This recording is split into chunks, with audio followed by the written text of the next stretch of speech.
Regan Slaymaker for International Boxing News, and I'm joined by Kevin and Connor Mitchell. How are you doing today, guys? Very good, very good. Having a laugh in the gym with the boys, but yeah, ready to go to work soon, yeah. Definitely, it's bouncing at the moment in the gym. Obviously, we've got Joe Cordina and Thompson fighting on Saturday. How are them two looking in the gym? Yeah, they've had good preparation. The training camps for the pair of them have been really good. Joe's on top form, so's Jordan. Yeah, the camps in here, they're very hard and they're very tiring, and all the boys have worked really hard. I've been watching them. Obviously, John's getting ready for Canelo as well.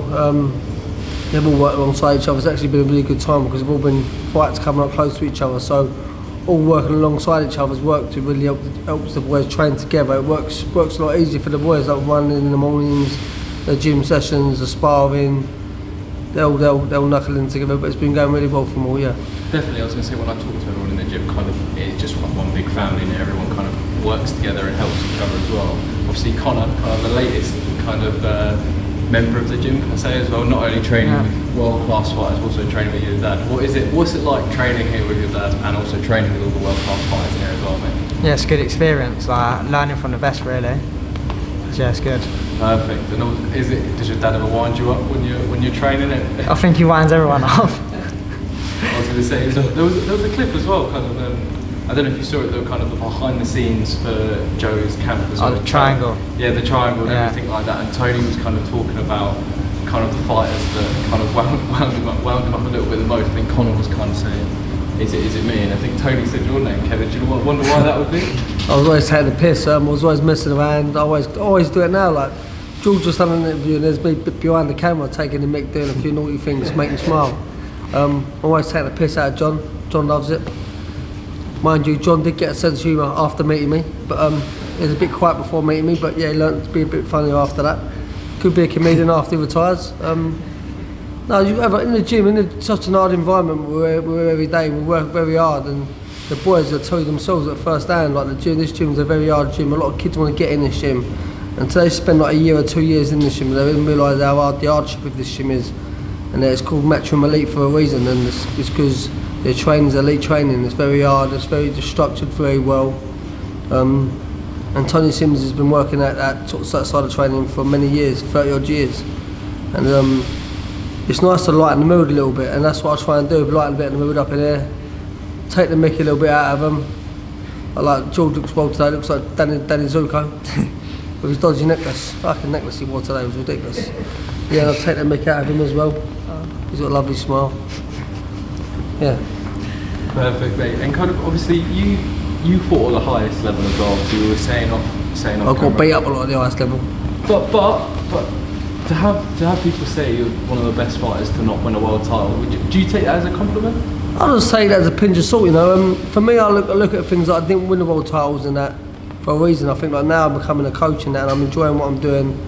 I think I'm good at what I do. I think the reasons for everything, I didn't become world champion because now it's guided me into doing this and looking after young talent like George, Maisie Rose.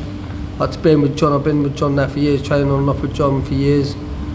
Some of my closest mates in the boxing game, and I think it's given me reason now to be a good coach and to guide kids into the right light and help them do the right things and make sure they don't make the mistakes that I did. So I believe there's reasons for why I didn't win the world title, and that stands me in good stead to be a boxing coach. Definitely. What would be the one thing kind of that you think you passed on to the likes of George, Maisie, Jimmy, and also Connor as well? The main thing I think I've realised, been around some great fighters and some great trainers over the years, and John's one of them. They work harder than the rest. They work very hard. Vicky Burns taught me that as well.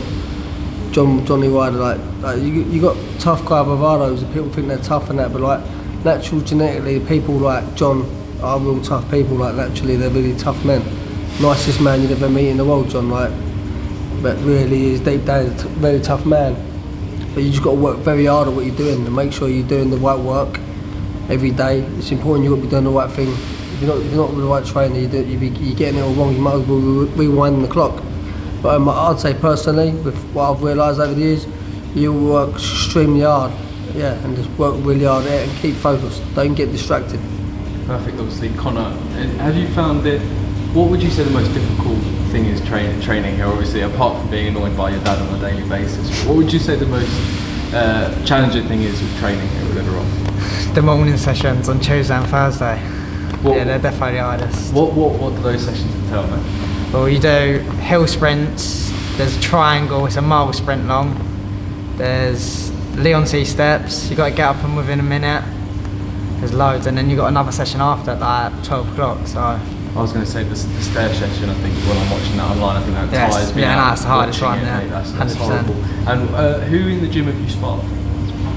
Joe, sparred him recently, and I get sparred him really. All these are bigger than me. Sparred the gorilla, innit?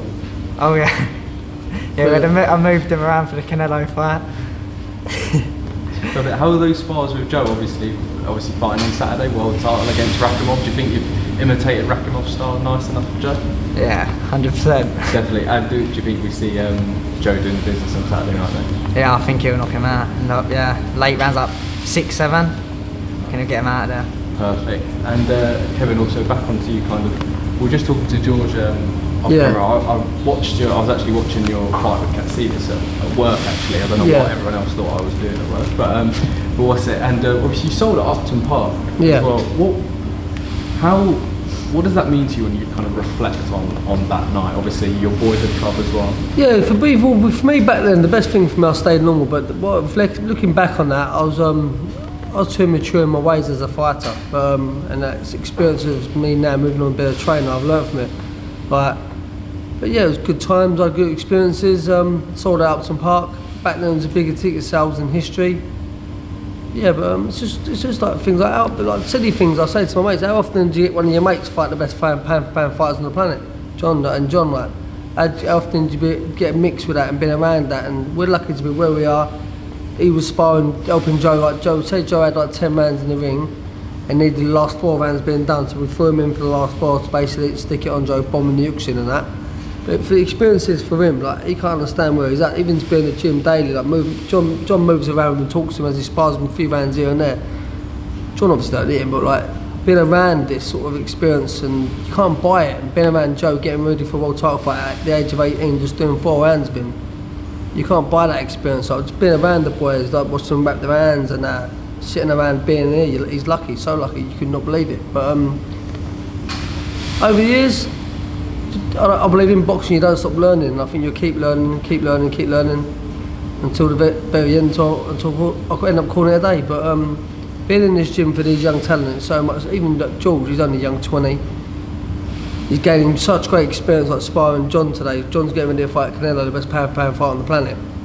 And for George at a young age of 20, sparring around with John, you don't realise it's very, very important for him. Definitely, kind of, as well. And was it George was saying that his dream is now to sell out Wembley Stadium? Connor, do you think you could share that card with George one day? Yeah, 100%, yeah. Definitely. Perfect. And also, we'll touch on John's fight with Canelo as well. Do you think John's surely going to do the business on May 6th? Yeah, he's got 100%, I think. I think personally, John's going to take him out of there.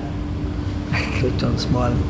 No, I think personally, he's got the odds against him over there, being over there. Obviously, if we had it in Vegas or over in England, I really do fancy John. It's the best time to have him.